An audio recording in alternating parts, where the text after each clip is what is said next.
trouver la bonne ligne.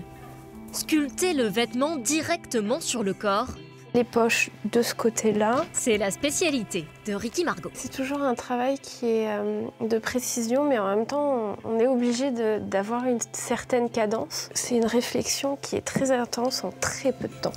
Cette maîtrise, la trentenaire l'a apprise au cœur des maisons de haute couture. Lanvin, Inès de la Fressange ou encore Jean-Paul Gaultier. À partir du moment où on a la capacité de travailler dans une maison de haute couture, on sait quel est notre niveau et jusqu'où on peut aller. J'avais vraiment envie de créer mes propres volumes et d'avoir une espèce de fierté derrière cette création, parce que c'est tellement d'heures de travail juste pour penser à la bonne ligne ou bon aplomb que j'ai envie d'être acteur. Sa proposition, le luxe accessible, avec 2 options. La demi-mesure, elle adapte sur vous les pièces de sa collection, comptez 200 € pour une chemise, ou le sur-mesure complet, comme le manteau de José qui coûtera 1 500 €. Je vais souvent faire des choses à des artisans que je veux.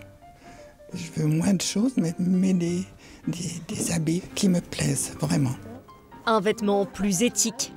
Lors de cet atelier de patronage, Ricky présente son état d'esprit, loin des marques industrielles. Il y a beaucoup de thermocollants dans les vêtements. À l'heure actuelle, c'est une membrane qui est avec de la colle pour rigidifier à l'intérieur. Alors, moi, je ne suis pas pour ça parce que c'est des techniques qui sont faites pour ne pas durer. À l'époque de la mode un peu rapide où on n'achète pas cher et de mauvaise qualité, je trouve ça, on sent que c'est une matière de qualité, il y a une coupe originale, c'est bien plus satisfaisant de porter une pièce dans laquelle on se sent bien et qu'on va garder longtemps.